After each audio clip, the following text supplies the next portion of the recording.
Hey guys, it is day 21 of the Mental Toxicity Detox Challenge, and I just wanted to say a couple things about the whole challenge experience. First of all, Stephanie Ike, if you ever do watch this, I want to say thank you so much for being an inspiration, for having so much knowledge and so much wisdom, and just being so phenomenal. Your words are always on point. Anytime I watch any of your sermons, I just feel so uplifted. I feel a lot of joy, and I just feel a lot of, what's the word I'm looking for?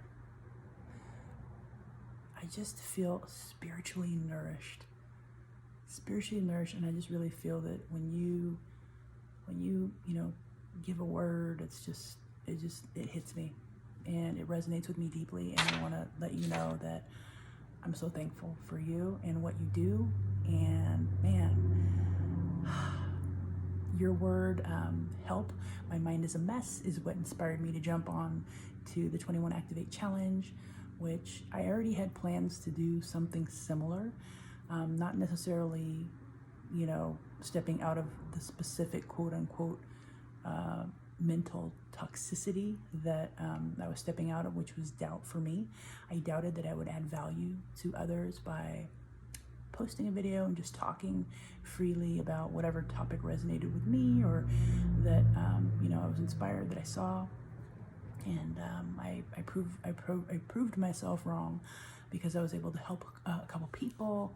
I know I inspired some folks. I got some great messages, and made some people laugh, and I had a good time. And it's been a transformational time for me, and it's been great to see that I was wrong, and I need to be comfortable, being comfortable, stepping out and doing something that I doubt, or that I didn't think that would make a difference. And so thank you for that.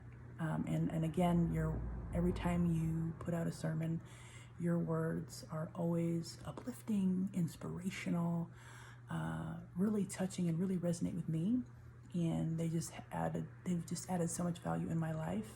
And I just wanted to make sure that you knew that, and that the words you get, there's something, I'm trying to think of the word. Your word is very spiritually nourishing, and it's just really refreshing. There's a couple people that I listen to, and you're definitely one of the people that I'll listen to often. And I find that whenever you put something out, it always hits. It's always on point. So you do you, girl. Thank you again. Appreciate you, and keep doing what you're doing. And guys, today for my day 21, I want to talk a little bit about stress. And just like that, we're back. So yesterday I talked about self-care, and how it's an amazing practice and a tool that we can use to help, eliminate and manage stress. Stress is part of our normal lives, whether we're waiting in line at the bank closes in 10 minutes and the line is huge, and we need to deposit that check because we got something coming through, or maybe we're stuck in traffic, maybe we got a test coming up, or maybe we got that interview. That kind of stress is normal, and that stress goes away. Problem comes when we have stress that's chronic and it doesn't go away. That's when you start having issues where it affects your body, your brain, your whole life, and this is very detrimental. What happens is when we have stress, when we feel stress, your brain kicks in these two hormones, cortisol and adrenaline, and it starts pumping through your blood, and that's when your heart starts beating fast. Maybe you got that upper lip sweat, and then you're breathing heavy, and then you have this heightened sense of awareness. That's that fight or flight mode. And the problem is when you have that chronic stress, you're constantly feeling like that anxiety, and it's just stressful to your body and your brain. And there's actually part of the stress response system called the hippocampus, and that helps to say, that's like the signal that says, hey, cortisol, adrenaline, go away. When you have chronic stress, the hippocampus is deteriorated. And so that's why people that have chronic stress are feeling like cortisol and adrenaline pumping in. Cortisol actually, as well as not only does it, not only is one of the issues with cortisol is that when you have like increased cortisol, it also affects your eating. It makes you want to crave those carby, sugary snacks, and it just throws off your metabolism. But one of the biggest effects of stress, constant chronic stress, is that it can lead to heart disease, hypertension, high blood pressure, obviously anxiety and depression, because it also, affects you emotionally. So, and it's detrimental. It actually can lead up to cancer even. So stress is really important, and it's key. I'm sure those of you that have been to the doctor and have had issues with, stress and things like that, they let you know that you really need to manage that, because it can lead to, heart failure, heart attacks. So, and other possible diseases. Also, people have stomach issues and stuff from stress. You get the ulcers and all that, or it's just like a tidal wave, a snowball of negativity, something that you just don't want. And so I wanted to talk about 3 quick things that I employ in my life to help, manage stress. The first thing is prayer and meditation. I am a believer. I believe in God, and I pray every day. I pray in the morning, and through the day as well. And I do meditate as well.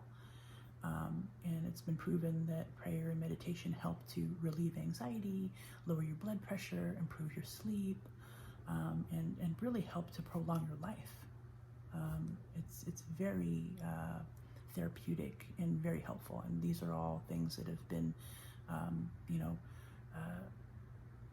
medically proven. There's research at least, right? And it's worked for me, I know. So I really highly recommend meditation, breath work, and prayer. They're very, very helpful to eliminate and relieve stresses that you have. The second thing is, holding healthy boundaries, creating healthy boundaries. I talked about boundaries last week a little bit, and it's important to have those healthy boundaries. A lot of times we feel stress of having to take on so many different things, projects, special groups, or even just going to visit and connect with friends or family, and it stresses us out. And we have to really kind of manage that. Like, I think I gave an example. There's been some folks that wanted to reach out to me and collaborate or connect about, something that they wanted to do, and it's something that they wanted, and it wasn't necessarily something that I wanted. And the problem with that is that, I was feeling like, I felt kind of an obligation. And then I thought about it, and I'm like, wait a minute, hold up, let me reassess, what of value is this for me? Why will I spend 1 hour doing this? How does that help me when I have these different things that are aligned to my goals and my visions? How's that going to help me to jam and cram that in? It's not, so it doesn't make sense. And so I say, hey, I appreciate you reaching out to me, but I'm not interested. And that's okay. There's nothing wrong with it. You got to hold those healthy boundaries to make sure that you're, managing and controlling, your life and what you want to do. Don't feel pressured to, fold, if you will. And then the last thing, and I talked about it a little bit yesterday, is laughing.